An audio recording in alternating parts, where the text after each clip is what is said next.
आदिम तीर्थंकर प्रभु आदिनाथ मुनिनाथ। आदि व्याधि अघमद मिटे तो पद में मम मात।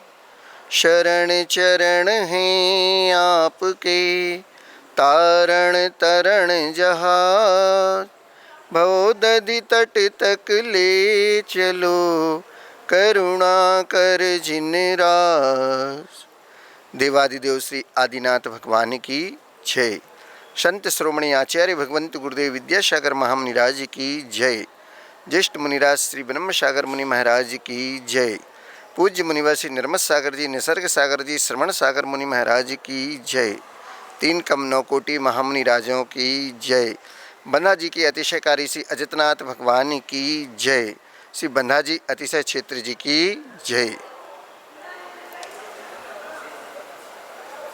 बंधुओं, आचार्य जिनसन स्वामी के आदि पुराण के प्रसंग के अनुसार युग के आदि में आदिनाथ भगवान ने जो षटकर्म का उपदेश दिया था, असी मसी कृषि विद्या वाणिज्य शिल्प, इन सब के द्वारा आप अपनी आजीविका को चलाकर और अपने उदर पोषण को पूर्ति करें, कार्य करें और स्वाभिमान के साथ अपने जीवन यापन करें।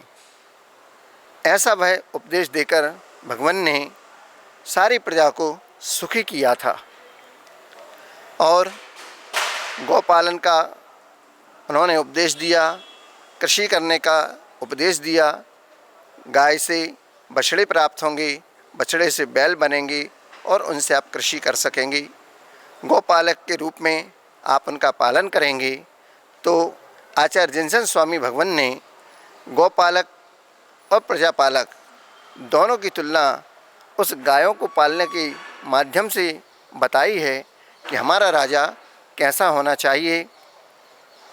तो राजा कैसा हो तो गौपालक जैसा हो, ऐसा भगवान ने कहा।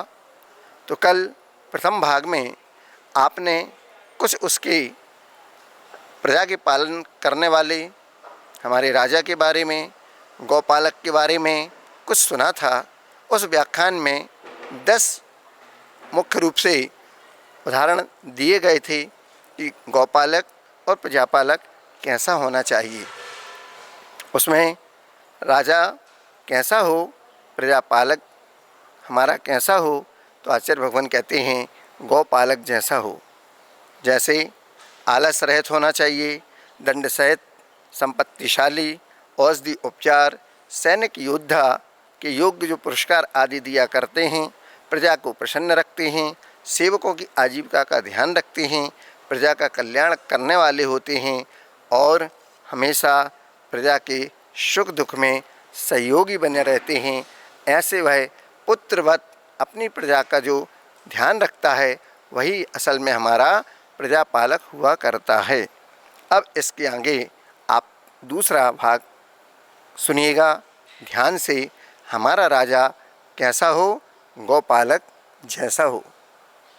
प्रभु श्री राम भी प्रजापालक थे, पुत्रवत हमेशा अपनी प्रजा का ध्यान रखा करते थे। और जब वनवास काल में वह चल रहे थे तो कई लोगों का उन्होंने उद्धार भी किया था, सहयोग किया था और कई लोगों को जो बिछड़े हुए थे उनको मिलाया भी था। ऐसे ही कपिल नाम का जो ब्राह्मण था, वह एक बार प्रभु श्री राम के पास आया और उनसे अपने उदर पोषण के लिए कुछ भिक्षा, कुछ इनाम की आशा दक्षिणा के रूप में हमें को मिल जाए, इस हेतु आया था। प्रभु श्री राम ने उनको देखा, उसकी भावनाओं को समझा और फिर श्वेत धवल कामधेनु जैसी 14,000 गायों का उस कपिल ब्राह्मण के लिए उन्होंने दान दिया था। अगर पशुपालन जैनों का, वैश्यों का नहीं होता तो कौन करता इसके लिए। शूद्र का कार्य अलग है, क्षत्रिय का कार्य अलग है। तो ये काम वैश्य वृत्ति जैनों के लिए भी कही गई है और इसके लिए आदिनाथ भगवान ने युग के आदि में हमारे लिए उपदेश भी दिया है। दूसरे प्रजापालक नारायण श्री कृष्ण भी हुए हैं। उनका जीवन गायों के बीच ही पूरा उनका बालकाल गुजरा हुआ है। जितना अधिक वह गायों से स्नेह करते थे, गायें भी उनके बगैर रह नहीं पाती थीं। ऐसे वह प्रजापालक गौपालक के रूप में नारायण श्री कृष्ण प्रसिद्ध हुए, जिनके बारे में माखन चोर भी उनको कहा जाता था कि वो उन गायों का जो अमृत था, दूध था, उसका मक्खन माँ बनाती थी। वो मक्खन बनाते बनाते भी कई बार वो चुरा ले जाते थे, इसलिए दूसरा नाम उनका माखन चोर भी पड़ गया था। अगर गाय ना होती तो क्या हमको मक्खन मिल सकता था? तो इस हेतु प्रजा का पालन और प्रजापालक वो हमारे गौ पालक के जैसा होना चाहिए।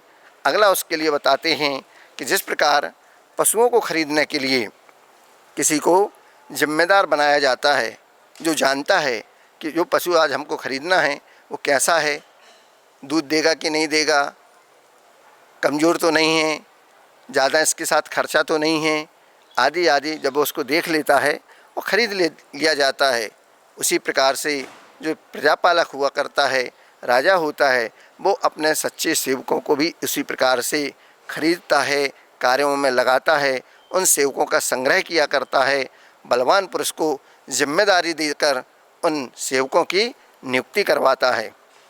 जिस प्रकार ग्वाला रात्रि के ब्रह्म मुहूर्त में उड़ जाता है, क्योंकि शेष रात्रि रहने पर जहाँ बहुत सा घास, पानी, चारा आदि होता है, ऐसे योग्य स्थल पर अपनी गायों को ले जाता है चराने के लिए और बड़े सवेरे ही उन सबको चरा के वापस आ जाता है, क्योंकि उसको बछड़ों को भी दूध पिलाना है और बछड़ों से शेष जो बच जाता है उसके बाद उस दूध को वह दोह लेता है और उनके लिए श्रावकों के लिए दिया जाता है। श्रावक उस दूध को लेकर अपने आज के जन्म लिए हुए बालक को, नवजात शिशु से लेकर और 80 साल तक के वृद्ध को उस दूध के माध्यम से उनका पालन पोषण करता है। अगर गाय दूध ना दे, अपना दूध का दान ना करे तो हमारा पालन पोषण कहाँ से होगा? हमारी ये बहुत बड़ी भूल है कि हम गायों को पालते हैं। हमारी भूल सुधार लीजिएगा। हम गायों को नहीं पालते, गाय ही वो माता के रूप में हमारे लिए अपना दूध देकर हमको पालती हैं। आज से इस धारणा को आप अपने दिमाग से निकाल दीजिएगा कि गाय हम पालते हैं। हम गाय नहीं पालते, गाय माता हमको पालती है। आज से इस विचार को अच्छे से अपने मन मस्तिष्क में बैठा लीजिएगा। जब दूध, मक्खन, घी आपको सब वहीं से प्राप्त होता है और उनको खाने से आपका शरीर बलवान होता है। उसी प्रकार से राजा भी आलस्य त्याग कर अपने अधीन जो ग्राम हैं, गांव हैं, उनके में जो किसान आदि रहते हैं उनको समय पर बीज आदि देना, साधनों का सहयोग कराना और किसानों को खेती करने के लिए राजा को समस्त देश में जो भी क्रियाएं हुआ करती हैं उनमें भली भांति खेती कराने का, धान का संग्रह करने का और उनसे न्यायपूर्ण उचित अंश कर के रूप में मिले, ऐसा उनसे अंश लिया जाता है। और ऐसा होने से उसके भंडार में धन्य धान की समृद्धि होती है, संपत्ति बढ़ती है और राजा का बल बढ़ जाता है। ऐसा बलशाली राजा हमेशा अपनी प्रजा का पुत्रवत स्नेह के साथ पालन किया करता है। ऐसा वह गौपालक और प्रजापालक दोनों ही एक समान हुआ करते हैं। ऐसा आचार्य भगवान जिनसेन स्वामी जी आदि पुराण में कह रहे हैं। उन सबको संतुष्ट करने वाला वह राजा अपने देश से समृद्धशाली और भी कोई देश नहीं होने देता है, क्योंकि राजा ही सारे छोटे छोटे गांव को एक करके अपने राज्य का विस्तार करता है और सारी प्रजा का ध्यान रखता है। ऐसे ही भगवान राम, नारायण श्री कृष्ण हुए हैं जिन्होंने पुत्रवत अपनी प्रजा का पालन भी किया है और गोपालन का कार्य भी किया है। गायों को पालन करने वाले, इसलिए तो उनका नाम गोपाल रखा है। श्री कृष्ण जी का दूसरा नाम गोपाल भी था, क्योंकि वो गायों के साथ, गौ के साथ पालते थे, स्वयं भी पले और गायों को भी उन्होंने पाला और उनकी मुरली, उनकी बंसी तो जगत प्रसिद्ध है। उनकी तान छेड़ते ही सारी गायें जंगलों में इकट्ठी हो जाती थीं और उनके उस मधुर तान पर अपनी सारी सुध बुध खोकर एक स्थान पर खड़ी हो जाती थीं, वापस आ जाती थीं और सब साथ में एक साथ घर में वापस चले जाया करते थे। ऐसे वह नारायण श्री कृष्ण हुए जो पृथ्वी नारायण को मारकर अर्धचक्री हुआ करते हैं। ये पृथ्वी नारायण को मारकर 3 खंड के स्वामी बन जाते हैं, एक आर्यखंड और 2 मिलिक्षखंड के स्वामी होते हैं। इनको वासुदेव भी कहते हैं। ये अर्धचक्री होते हैं और इनके 7 रत्न तो जगत प्रसिद्ध ही हैं। इनके साथ में चक्र है, गदा है, खड्ग है, अपार शक्ति के स्वामी हैं, धनुष है, पंचजन्य शंख है और महामणि। इनके पास इतना अपार वैभव होता है जो दुनिया में और किसी के पास नहीं हुआ करता है। ये अर्धचक्री बलभद्र के छोटे भाई हुआ करते हैं। गोपालक होने के कारण ही तो श्री कृष्ण को गोपाल भी कहते हैं, लड्डू गोपाल भी कहते हैं। क्यों? क्योंकि इन्होंने गायों को माँ के समान पालन किया और गायों ने भी माँ के समान पुत्र के रूप में इनका पालन किया। जब माँ हमारे लिए पालन करती है तो गौ भी हमारी माँ के समान ही है, माँ ही है। माँ तो फिर भी एक बार छोड़ देती है, लेकिन गौ माता कभी भी अपने बच्चों को 80 साल के वृद्ध को भी नहीं छोड़ती, उनको भी पालन कर देती है। सुना था, माँ ने पूर्व अवस्था में बताया था कि घर में जब गौ पालन होता है तो गाय भी परिवार का एक सदस्य बन जाती है और गाय को मालूम पड़ता है कि घर में कोई बच्चा या घर का मालिक हमारा बीमार हो गया है, 2 दिन से दिख नहीं रहा है, क्या कारण है। रंभाती है, कोशिश करती है एक बार उसका चेहरा तो दिख जाए, पर मालूम पड़ जाता है चर्चा के अनुसार तो वह जहाँ अपना भोजन को चरने जाती है उस जंगल से कुछ ऐसे औषधि रूप में उन पेड़ पत्तों को खा के आ जाती है और उसका जो रस का पान होता है वह उसके शरीर में मिल जाता है, दूध में मिल जाता है, दूध दुहा जाता है। बाद में उस बीमार व्यक्ति को, उस बच्चे को, उस घर के स्वामी को वह दूध पीने दिया जाता है तो वह उसका रोग ठीक हो जाता है। ये गौ माता माता के समान पुत्र के रूप में हमारा पालन करती है। हमने कभी गौ माता को पालन नहीं किया, इस बात का हमेशा ध्यान रखिएगा। दूसरा, आचार्य भगवंत संत श्रोमणी गुरुदेव विद्यासागर जी महाराज कहते हैं कि जिस घर में गौ पालन होता है उसी घर में दया और करुणा बरसती है।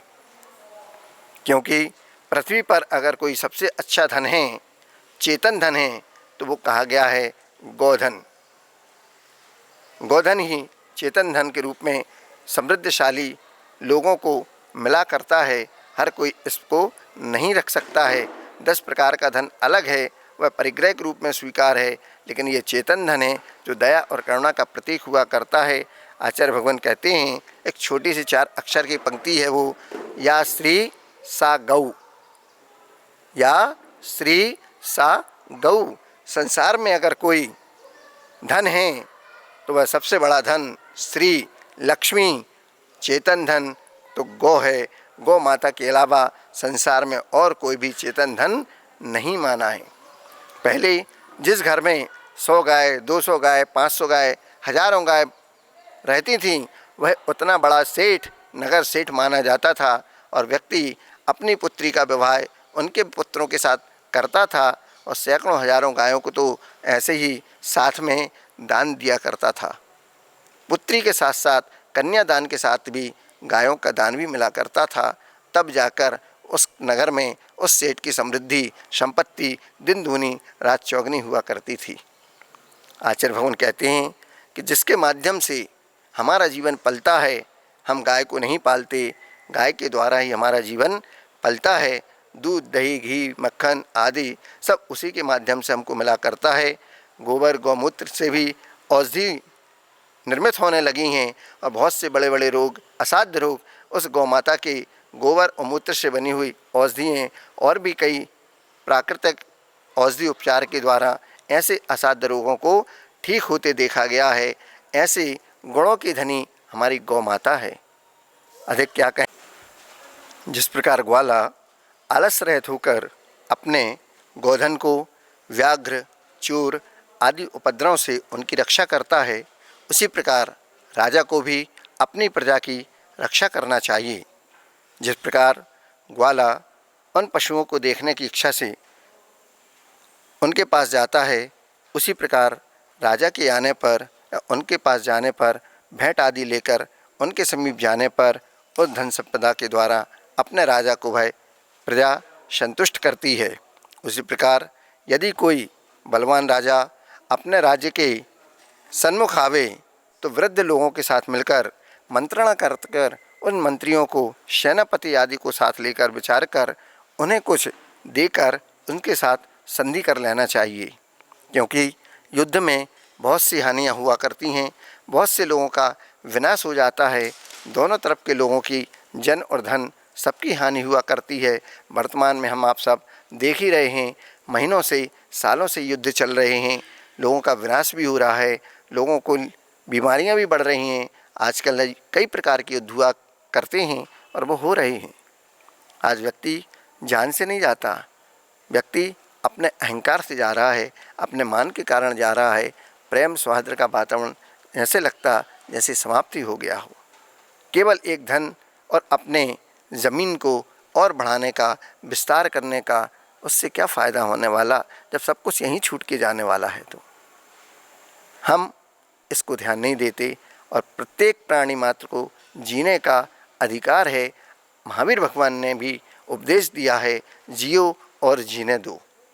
किसी को मारने का, सताने का हमारा कोई अधिकार नहीं है। सबको अपने अपने जीवन जीने का स्वतंत्र अधिकार है। बहुत सी हानियां होने पर उस युद्ध का कोई भविष्य नहीं हुआ करता है, और जब भोगने वाला नहीं रहेगा तो सारे महल अटारियां सब यहीं पड़ी रह जाएंगी और हम और आप तो सब छोड़ के चले जाएंगे। कुछ देकर बलवान शत्रु के साथ संधि कर लेना और इस प्रकार राजा को भी ग्वाला का दृष्टांत स्वीकार कर नीति मार्ग से प्रजा का पालन करने में प्रयत्न करना चाहिए। इस प्रकार इंद्रियों को जीतने के लिए राजा प्रयत्न करे, और राजा का जब जितेंद्रिय हो जाता है, इंद्रियों को जीतने वाला हो जाता है, आचरण करने वाला हो जाता है, तो प्रजा भी तद अनुसार उसका आचरण करती है। यथा राजा तथा प्रजा ऐसा कहा जाता है। और प्रजा को सुख, समृद्धि, ऐश्वर्य भी राजा के माध्यम से प्राप्त हुआ करता है और वह भी समृद्धशाली हो जाती है। ऐसी गौ माता, गौपालक और प्रजापालक दोनों जब एक साथ मिल जाते हैं तो देश समृद्ध होता है और हमारा इतिहास में नाम हो जाता है कि हम भी उस देश के वासी हैं जिस देश में दूध की नदियाँ बहा करती थीं। ऐसा आज भी हमारा इतिहास अजर अमर है। इतना ही पर्याप्त समझता हूँ। अहिंसा परमो धर्म की जय।